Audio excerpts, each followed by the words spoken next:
विस्तार की दृष्टि से भारत का विश्व में कौन सा स्थान है? तो 7वां स्थान है। विश्व की कुल जनसंख्या का कितना प्रतिशत भारत में निवास करता है? तो 16.7% निवास करता है। अगला प्रश्न है, भारत का क्षेत्रफल कितना है? तो 32,87,263 वर्ग किलोमीटर है। अगला प्रश्न है, भारत की, है ना, भारत जो है उत्तर से दक्षिण तक की लंबाई कुल कितनी है? यानी कश्मीर से कन्याकुमारी जिसे कहते हैं ना, तो उस तरफ से कितना लंबाई है? तो 3214 किलोमीटर। ठीक है, 3214 किलोमीटर यानी 3214 किलोमीटर है। भारत की पूर्व से, यानी भारत की जो है पूर्व से पश्चिम तक की कितनी लंबाई है? तो पूर्व से पश्चिम तक की लंबाई है 2933 किलोमीटर यानी 2933 किलोमीटर। अगला प्रश्न है, भारत की स्थल सीमा की लंबाई कितनी है? तो 15,200 किलोमीटर। ठीक है, भारत की तटरेखा की लंबाई कितनी है? तो 6,100 किलोमीटर। अगला प्रश्न है, द्वीपों सहित भारत की तटरेखा की लंबाई कितनी? अगर आप द्वीप को भी शामिल कर लेंगे तब भारत की तटरेखा की लंबाई कितनी हो जाएगी? तो हो जाएगी 7,516.5 किलोमीटर। ठीक है, भारत का ध्रुव दक्षिणी भाग भूमध्य रेखा से कितनी दूर है? तो दक्षिण भारत का जो है ध्रुव दक्षिण भाग जो है भूमध्य रेखा से कितनी दूर है? तो 876 किलोमीटर। कितना? 876 किलोमीटर। ठीक है, भारत में कितने राज्य जो है समुद्र तट रेखा में है? तो 9 राज्य हैं। और भारत के किस राज्य की तट रेखा की लंबाई सबसे लंबी है? तो गुजरात की तट रेखा की बात करें, सबसे लंबी किसकी है? गुजरात की है। भारत के किस राज्य की तट रेखा की लंबाई सबसे छोटी है? तो गोवा की है। कौन सी अक्षांश रेखा भारत के मध्य से होकर गुजरती है? तो वो कर्क रेखा है ना। कर्क रेखा भारत के कितने राज्यों से होकर गुजरती है? तो 8 राज्यों से होकर गुजरती है। अगला प्रश्न है, भारत की मुख्य भूमि का दक्षिणी नोक क्या है? तो भारत का मुख्य भूमि का दक्षिणी नोक है कैप कैमोरिन। ठीक है, दक्षिणी नोक। भारत का सबसे दक्षिण बिंदु क्या है? इंदिरा पॉइंट। ठीक है, भारतीय भूमि का सर्वाधिक उत्तरी भाग है इंदिरा कोल, है ना। भारतीय भूमि का सर्वाधिक उत्तरी भाग इंदिरा कोल। और भारत का दक्षिणतम बिंदु कहाँ स्थित है? अंडमान निकोबार द्वीप समूह में। भारत की भूमि, है ना, भारत की जो मुख्य भूमि है उसको रामेश्वरम द्वीप से कौन अलग करता है? तो पंबन चैनल एक है, पंबन चैनल, वो जो अलग करता है। आदम का पुल किन देशों के मध्य स्थित है? आदम का पुल किन देशों के मध्य स्थित है? तो भारत और श्रीलंका के बीच स्थित है। डंकन पास किसके बीच स्थित है? डंकन पास, तो ये है दक्षिण अंडमान और छोटा अंडमान के पास। ठीक है, एक द्वीप है, वह कहाँ स्थित है? तो गुजरात के तट पर स्थित है। ठीक है, श्रीलंका को भारत से कौन अलग करती है? तो मन्नार की खाड़ी अलग करती है। भारत का कौन सा भूभाग प्राचीनतम है? तो प्रायद्वीप का पठार सबसे प्राचीन है। ठीक है, भारत का पूर्वी समुद्र तट किस नाम से जाना जाता है? तो पूर्व की तरफ जो भी है वो है कोरोमंडल तट। ठीक है, और भारत के पश्चिम समुद्र तट को पश्चिम समुद्र तट का उत्तरी भाग किस नाम से जाना जाता है? तो कोंकण तट। पश्चिम उत्तरी भाग का मतलब है कि गुजरात साइड, तो कोंकण तट कहलाता है। और भारत के पश्चिम समुद्र तट का दक्षिणी भाग क्या कहलाता है? तो मालाबार तट कहलाता है। इम्पोर्टेंट है। देखिए, एक प्रश्न आया हुआ है कि निम्नांकित में से कौन जो है कर्क रेखा के निकटतम दूरी पर स्थित है ना। तो कौन है? अगरतला, गांधीनगर, जबलपुर, उज्जैन। आंसर बोलो, गांधीनगर। ठीक है, देखिए यूपी पीसीएस में पूछा गया है 2010 में, लोअर सब इंस्पेक्टर में भी पूछा गया है, यूपी पीसीएस में 2 बार पूछा गया है। ठीक है, अगला प्रश्न है कि कौन सा महत्वपूर्ण अक्षांश भारत को 2 लगभग बराबर भागों में विभाजित करता है? तो 23.5 डिग्री, सभी को पता है 23 डिग्री 30 मिनट। ठीक है, अगला प्रश्न है, निम्नलिखित में से कौन सा भारतीय राज्य कर्क रेखा में उत्तर में स्थित है? झारखंड, मणिपुर, मिजोरम, त्रिपुरा। मतलब भारतीय राज्य के, मैंने भारतीय राज्य होना चाहिए और कर्क रेखा के उत्तर में स्थित है। सबसे उत्तर में तो झारखंड ही आता है। नहीं, हम गलत हैं। झारखंड तो यहाँ पर है, लेकिन सबसे मतलब उत्तर में बोला है, उत्तर में ना वो और ऊपर, तो वो और ऊपर कौन है? मणिपुर। तो आंसर जाएगा मणिपुर। ठीक है, RAS, RTS और UPPCS में पूछा गया है। ठीक, गुजरात के सबसे पश्चिम गांव और अरुणाचल प्रदेश के सबसे पूर्वी छोर पर स्थित वालांग के समय में कितने घंटे का अंतराल होगा? तो 2 घंटे का अंतराल होगा। यदि मानक समय के अनुसार पूर्वा के 10 बजे हैं तो 92 डिग्री पूर्वी देशांतर है ना, पर शिलोंग का स्थानीय समय क्या होगा? तो अगर यहाँ पर 10 बजे हैं तो वहाँ पर 10:38 बजेंगे। पूर्वान निम्न में से किस राज्य की सीमा बांग्लादेश से नहीं मिलती है? मेघालय, त्रिपुरा, मणिपुर, मिजोरम। बांग्लादेश से नहीं मिलती तो मेघालय से तो मिलती है, नहीं मिलती है, तो एक ही है मणिपुर। ठीक है, बहुत बार पूछा है। लक्षद्वीप समूह के द्वीपों की उत्पत्ति किस प्रकार हुई है? तो ये प्रवाल भित्ति से लक्षद्वीप बना है। ठीक है, न्यू मूर द्वीप कहाँ स्थित है? बंगाल की खाड़ी में स्थित है। लक्षद्वीप समूह कहाँ स्थित है? तो लक्षद्वीप समूह अरब सागर में स्थित है। लक्षद्वीप समूह में द्वीपों की संख्या कितनी है? तो 36 है। भारत का अक्षांशीय देशांतरीय विस्तार कितना है?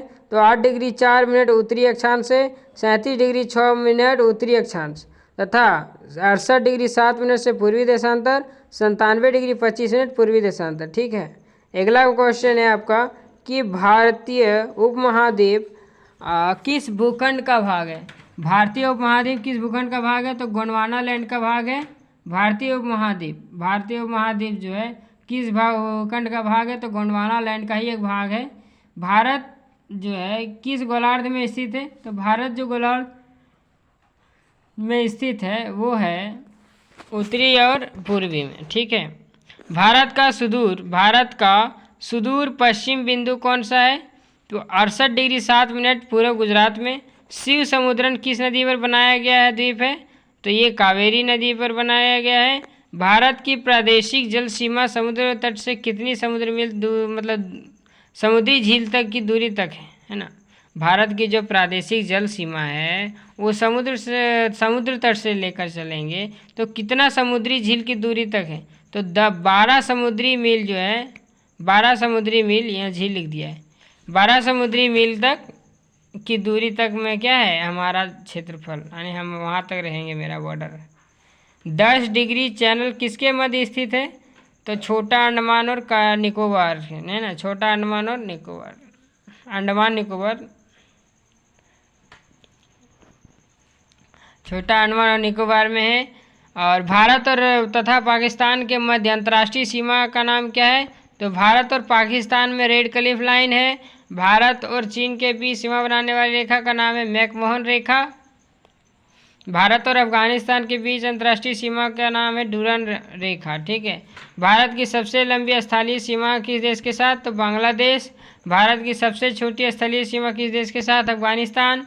भारत के किस राज्य में थार मरुभूमि स्थित है? राजस्थान। भारत का मानक समय कितने डिग्री देशांतर पर आधारित है? तो 82 डिग्री 36 मिनट पूर्वी देशांतर पर आधारित है भारत का मानक समय। ठीक है, भारत के कुल भूभाग का है ना, भारत के कुल भूभाग का कितना प्रतिशत पर्वतीय है? तो 11% ही भारत के कुल भूभाग का 11% जो है पर्वत है। और भारत के कुल भूभाग में कितने प्रतिशत मैदानी है? तो 43% मैदान है, उसमें बहुत सारा काम होता है। अगला है भारत और पाकिस्तान के बीच अंतर्राष्ट्रीय सीमा का निर्धारण किसने किया था? तो रेड क्लिफ ने किया था, इसीलिए इसका नाम रोड पर क्या पड़ा? Red Cliff. भारत और चीन के बीच अंतर्राष्ट्रीय सीमा का निर्धारण मैकमोहन ने किया था, इसीलिए मैकमोहन का नाम से जाना जाता है। भारत और अफगानिस्तान के मध्य अंतर्राष्ट्रीय सीमा निर्धारण डूरन ने किया था, इसलिए डूरन का नाम से जाना जाता है। अगला क्वेश्चन,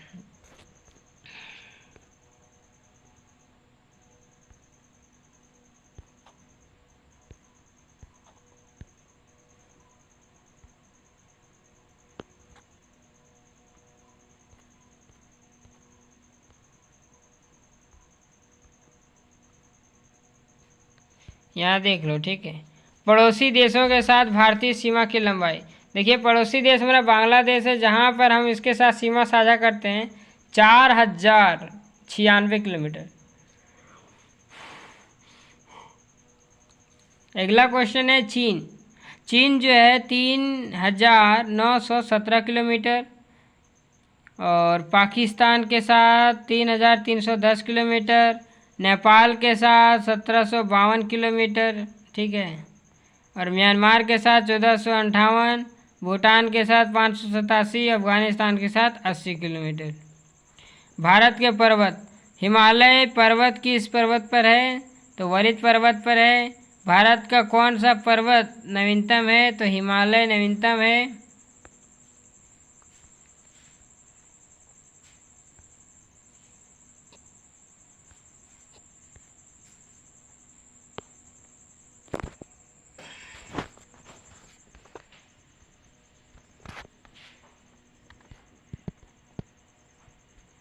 अगला है कि अरावली श्रेणी की अनुमानित आयु कितना है? तो ये माना गया है कि अरावली जो पर्वत श्रेणी है ये 570 मिलियन वर्ष है, ठीक है। अरावली श्रेणियाँ किस राज्य में स्थित है? राजस्थान में। भारत की प्राचीनतम पर्वत श्रेणी अरावली, ठीक है। भारत के सबसे ऊंचे पर्वत शिखर का नाम है कंचनजंगा, जो सिक्किम में है। हिमालय की उत्पत्ति किस भू सनतीति से हुई है? तो टैथी सागर से हुई है। हिमालय का पाद प्रदेश किस नाम से जाना जाता है? शिवालिक के नाम से जाना जाता है। हिमालय में हिम रेखा कहाँ मिलती है? तो 4,500 से 6,000 मीटर के बीच में मिलती है ना। हिमालय श्रेणी में मिलने वाली संकीर्ण तथा अनुदैर्घ्य घाटियों को किस नाम से जाना जाता है? दून के नाम से जाना जाता है। हिमालय श्रेणी में कुल कितने संकीर्ण और अनुदैर्घ्य घाटियों को किस नाम से जाना जाता है? तो वो दून के नाम से जाना है। नंदा देवी है, नंदा देवी कोई चोटी है, हिमालय की इस भाग में स्थित है? तो कुमाऊं हिमालय में। उत्तरांचल सबसे ऊंचे पर्वत शिखर का नाम है, यह कहाँ है ना, बात है ना। तो उत्तरांचल में सबसे ऊंचे पर्वत शिखर का नाम है नंदा देवी। शिवालिक श्रेणी का निर्माण कब हुआ? सेनोजोइक, मतलब कब हुआ? सेनोजोइक को हुआ। भारत की सबसे प्राचीन पर्वत श्रेणी कौन सी है? अरावली। भारत का सबसे प्राचीन वलित पर्वतमाला कौन सी है? अमरावली पर्वत के सर्वोच्च शिखर का नाम क्या है? तो इसका सर्वोच्च नाम है गुरु शिखर। पश्चिम घाट क्या है? तो एक भ्रंश कगार है। किसे पर्वतमाला को सह्याद्री के नाम से जाना जाता है? पश्चिमी घाट। और पश्चिमी घाट की सबसे ऊंची चोटी का नाम से मतलब क्या है? तो अनाईमुड़ी जो है पश्चिम घाट का सबसे ऊंची चोटी है, अनाईमुड़ी, ठीक है। पूर्वी घाट के सर्वोच्च शिखर का नाम क्या है? तो सर्वोच्च शिखर का नाम है महेंद्रगिरी। पूर्वी घाट और पश्चिम घाट पर्वत श्रेणियों का सम्मिलन स्थल है, तो नीलगिरी की पहाड़ियाँ। भारत का सबसे दक्षिण भाग पहाड़ी का नाम क्या है? तो कार्डमम यानी इलायची वाला जैसे कहते हैं ना, तो वो है कार्डमम इलायची। कार्डमम